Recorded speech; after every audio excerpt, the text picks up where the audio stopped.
This is the Daily Treasure Podcast produced by Mark Inc. Ministries, and I'm Sharon Betters, and I'm so grateful that we have been traveling this pathway together. We started the Pilgrimage Fueled by Hope series in January. We took a break for Easter, and now we are wrapping up with our 12th week of this series. It's just been such a joy to know that women from really all over the world are joining together to walk this pathway. We've met some very interesting people along the way, and today we're going to review Anna, Hannah, and Mary. Today's treasure is from Luke chapter 1, verse 38. Mary responded, "I am the Lord's servant. May everything you have said about me come true." And then the angel left her. Anna, Hannah, and Mary joined us on our pilgrimage fueled by hope and left us with much to process. Each woman faced shocking challenges that could have left her hopeless and shattered. Yet, each woman schools us with the way she responded to the pathway on which God placed her. Anna reacted to the death of her husband by running to the church, where she prayed and fasted 24 hours a day. We imagined her as the woman every pastor wishes was part of his congregation. She's the older woman who comes alongside struggling mothers to encourage them that children are a gift from God, and they are not alone in this parenting journey. Single or newly-wedded women saw in Anna a role model that no matter the circumstances, they had purpose and they could experience joy again. Anna's auto-response to tragedy was to surrender to God's purposes and live a life fully dedicated to serving Him. Anna's Old Testament sister Hannah wrestled to submit to God, withholding children from her. Her sister wife, Peninnah, poured salt into the wound of her empty womb every year during the family's annual trip to worship God. Years passed before Hannah experienced relief and the desire of her heart when she gave birth to her son. Hannah struggled to respond in a godly way to the unending taunts of her sister wife and the constant reminder that God had closed her womb. Yet, she did not give up public or private worship in order to avoid Peninnah's scathing, life-taking words. Hannah's auto-response was to worship and also to wrestle with God's purposes without fear of His rejection. Perhaps Mary's response to the earth-shattering news that she would bear the very Son of God, even though she had never known a man, best summarizes the auto-response of Hannah and Anna to their life crises as well. Mary responded in Luke 1:38, "I am the Lord's servant. May everything you have said about me come true." And then the angel left her. I love how Mary ran to her cousin Elizabeth, who was experiencing her own miracle pregnancy. Mary's song, known as the Magnificat, seems to flow from her time with Elizabeth. There are so many similarities between Mary's song and Hannah's song that I wonder if Elizabeth and Mary sang Hannah's song as they reveled in the unfathomable mystery surrounding their pregnancies and the love of their God. I see a mission statement in the words of Mary's response to the angel.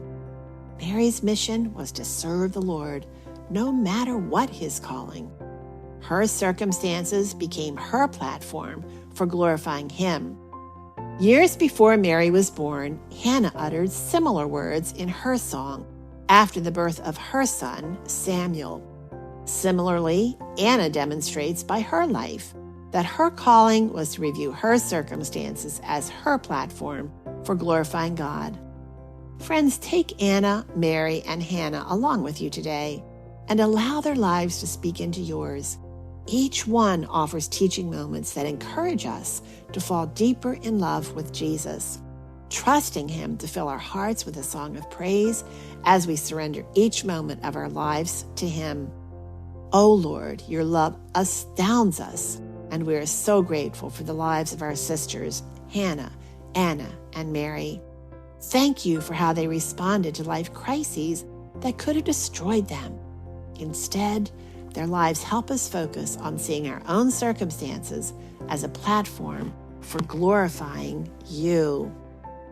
So friends, here it is, Friday, the last week of our pilgrimage fueled by hope. And it's certainly our prayer that you are being encouraged and enabled and equipped to walk by faith as you join us every day for these devotionals. We love hearing from you. I hope that you will visit helpandhopenow.org, where you're going to find lots of free resources, but I hope that you will leave a comment about Daily Treasure, about how God is using it, maybe about this series, how this series has encouraged you to stay the course, to walk by faith, even when it was hard, even when it was difficult. I'd also love to hear stories about how God is nudging you to offer biblical encouragement to one person at a time, offering the light of Jesus to one person at a time. We are so grateful for God's grace and mercy, aren't we? And why would we ever hold it back to ourselves? So share with us how God is working in your life, and you can do that at helpandhopenow.org. And when you do, you will be put into a drawing for a book called A Chronicle of Grief by Mel Lawrence. 3 people will be chosen to win this book. So make sure you leave your comment. And while you're there, I hope that you will consider giving to support this ministry so that we can continue to offer Daily Treasure free of charge. And this month, we are doing something different. We are giving a thank you gift to everyone who gives a gift of any size. It doesn't matter what size you give. We want to thank you because we know that God is going to multiply every gift into an eternal impact that goes around the world. And so the gift we want to give to you is one of our son Chuck's piano CDs. Chuck is a classical pianist. He was trained as a classical pianist.